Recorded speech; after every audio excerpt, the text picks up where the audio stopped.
J'appelle immédiatement, puisqu'il nous reste encore quelques minutes, et vous avez posé donc des questions pendant cette présentation. J'appelle Delphine Artaud à nous rejoindre devant la caméra. Vous êtes vice-présidente de l'ordre Bourgogne-Franche-Comté et vous avez pu intercepter un certain nombre de questions. Tout à fait. Bonsoir à tous. Tous mes vœux pour cette année 2021. Donc maintenant, nous allons passer à la partie des questions qui ont été assez nombreuses, avec plusieurs questions sur les mêmes thématiques. Oui. La première que je vous propose, c'est sur le carry-back, le remboursement de carry-back. Il faut avoir payé de l'impôt. Un paiement exclusif par le CICE permet-il le remboursement du carry-back? On est sur le carry-back, on n'est pas sur le remboursement des crédits d'impôt. Hein. Effectivement, il y avait deux mesures différentes dans les mesures fiscales de faveur pour les entreprises en difficulté. C'était la possibilité d'obtenir un remboursement anticipé des créances de crédits d'impôt. Donc ça a pris fin aussi au 31 décembre 2020. On va travailler à voir si on ne peut pas reconduire cette mesure.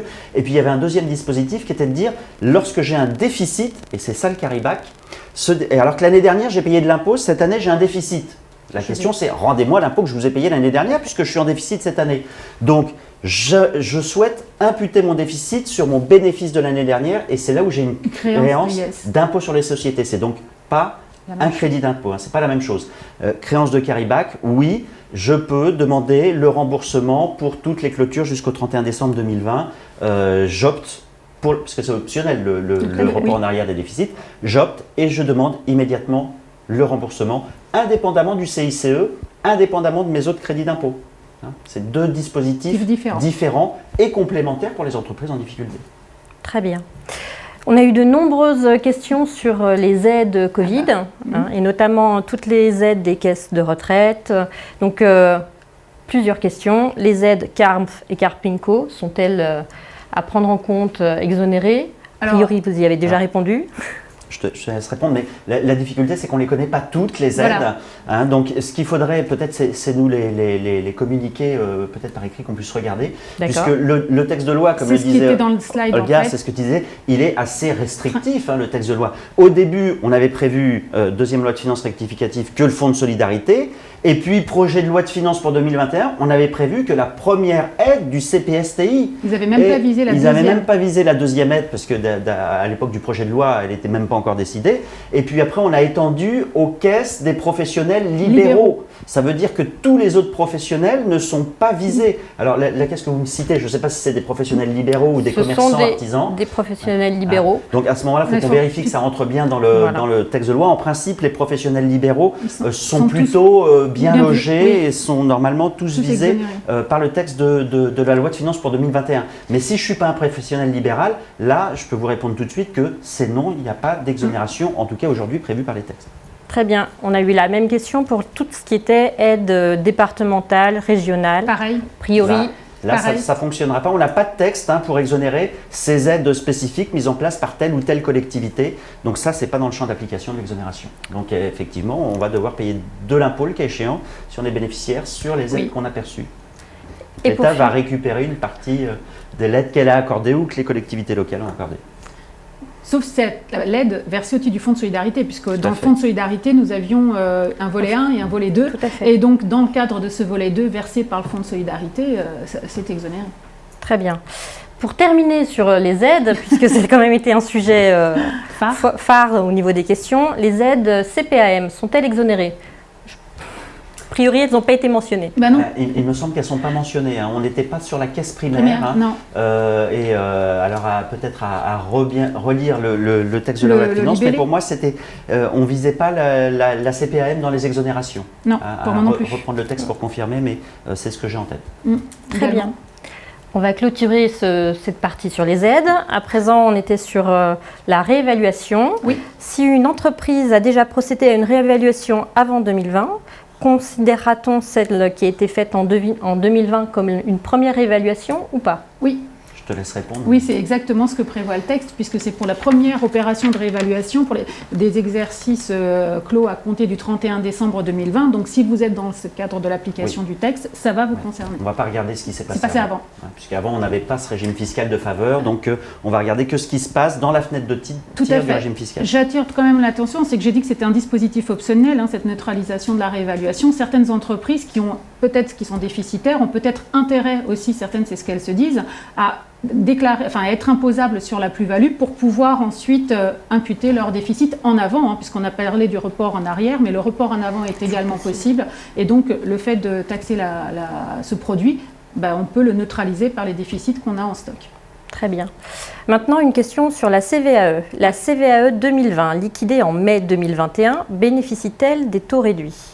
Oui, c'est pour les impositions dues au titre de 2020. Donc, effectivement, non, c'est 2021. C'est 2021. C'était notifié 2021, tout à fait dans les slides. 2021. Donc, pour tout ce qui est 2020, malheureusement, on n'en bénéficie pas encore. Il faut attendre les impositions dues au titre de l'année 2021. Qui seront donc liquidées en 2022. Très bien. Une question sur la taxe foncière. Quand s'applique la baisse de la taxe foncière ?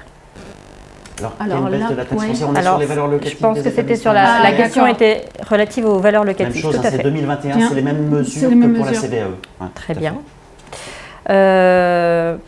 J'ai eu une question sur la TVA de groupe.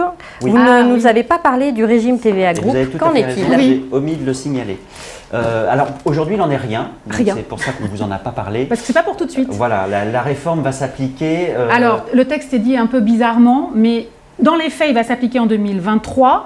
Mais ils vous disent 2022 parce que vous devez faire une option avant le 1er octobre 2022 pour que ce régime de groupe s'applique effectivement dans les faits en 2023. Donc en fait, ce régime de groupe TVA n'a rien à voir avec l'intégration fiscale, je précise. Ce sont deux régimes totalement différents. Là, on aura un régime groupe TVA tout simplement pour que des entreprises qui ont d'ailleurs entre elles que des liens financiers, économiques, organisationnels, puissent déclarer une entreprise de ce groupe qu'elles vont déterminer comme redevable de la TVA pour l'ensemble des sociétés du groupe qu'elles vont constituer. C'est optionnel, ce n'est pas de plein droit que ça s'applique. Et lorsqu'elles vont le faire, eh bien effectivement, la société qui va choisir va faire toutes les déclarations, va faire tous les paiements. Mais attention, elle paye, mais si elle fait défaut au paiement, toutes sont responsables du paiement à hauteur de ce qu'elles auraient dû payer de manière individuelle. Très bien. Un mot juste pour compléter. Je t'en prie. On n'en a pas parlé. Pourquoi ? Parce qu'on ne peut pas encore opter, on ne peut pas l'appliquer. On pourra opter qu'à compter de 2022, donc c'est encore un peu trop tôt. On va l'appliquer qu'à compter de 2023. Mais surtout, pourquoi est-ce qu'on a mis ce régime de groupe en place de TVA ? C'est parce qu'on a un problème avec notre dispositif existant. Vous savez qu'on a déjà la possibilité de faire des groupements TVA, avec des groupements de moyens, des groupements de fêtes, des GIE, en appliquant l'article 261B, notamment pour les entreprises qui ont des activités exonérées. Je pense aux assureurs, aux banques ou un certain nombre d'activités qui ont mis en place ces groupements 261B où on se rend des services entre les sociétés du groupe, ce qu'on appelle à l'euro, donc sans marge et sans TVA. Or, la difficulté qu'on a aujourd'hui, et c'est pour ça qu'on est en train de créer un nouveau groupe mais qu'il n'est pas encore opérationnel, c'est que notre dispositif de l'article 261B, il n'est pas conforme au droit communautaire. Et donc, ça fait plusieurs fois qu'on se fait condamner par la Cour de justice au titre de notre dispositif du 261B qui nous exonère de TVA. Donc, on est en train de préparer un relais au dispositif des groupements de moyens TVA 261B qui vont disparaître. Donc ça va être quand même relativement important lorsqu'on va supprimer le 261B.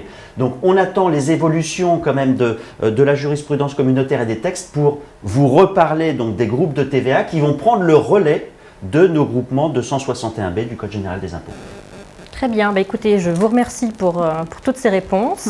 Je vais laisser la parole à notre président pour conclure cette soirée. Merci beaucoup. Merci de votre accueil et merci à toutes les équipes du Conseil régional qui ont réussi à mettre en un temps record en place ce plateau télé et cette réunion qu'on a pu réaliser à distance. Parfait. Je crois qu'il nous appartient aussi de vous remercier parce que vous avez réussi le challenge qui n'est jamais évident de tenir cette matière relativement dense et nouvelle dans un temps limité et tout ça avec clarté. Donc c'est parfait, merci beaucoup. Merci pour ces interventions, merci pour votre attention. J'espère que ça s'est bien déroulé parce qu'on voyait de ce côté-là mais pas de l'autre côté, donc on espère que tout s'est bien passé. Vous allez donc recevoir un lien avec la possibilité, dans quelques jours, puisqu'il faut laisser un petit peu de temps au montage pour pouvoir revoir ces interventions. Elles vont être donc montées, c'est-à-dire séquencées, ce qui permettra d'aller revoir éventuellement qu'une partie, voilà, pour cibler un petit peu ou réécouter quelque chose, ou éventuellement de les faire visionner ou regarder par des personnes qui n'avaient pu assister ce soir. Donc ça permet de pouvoir bénéficier de vos riches commentaires pour pouvoir les appliquer, on a vu, dans un environnement, dans un avenir assez proche. Voilà. Les experts comptables vont également recevoir dans les jours à venir un lien pour pouvoir télécharger donc le fiscal pratique, le petit pocket du Conseil supérieur de l'ordre. Donc c'est évidemment précieux puisque ça permet d'avoir les dispositifs applicables. Voilà, dans la campagne à venir. Il est de coutume généralement pour clôturer un événement, c'est d'annoncer les événements suivants. Évidemment là, dans un avenir relativement court terme, on va attendre un petit peu avant de vous proposer des prochaines dates.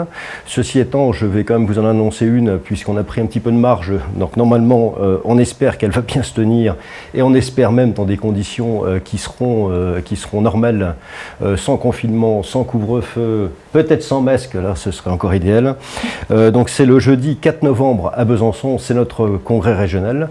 Donc la date est fixée, le lieu aussi. Donc je vous invite évidemment d'ores et déjà à la caler sur vos plannings. Donc le jeudi 4 novembre à Besançon. Voilà, donc je vous remercie évidemment de votre attention. Je vous souhaite à nouveau une très bonne année et surtout une très bonne santé pour l'année 2021. Je remercie à nouveau nos intervenants d'avoir fait le déplacement jusqu'à nous. Et à très bientôt, je l'espère. Bonsoir à tous.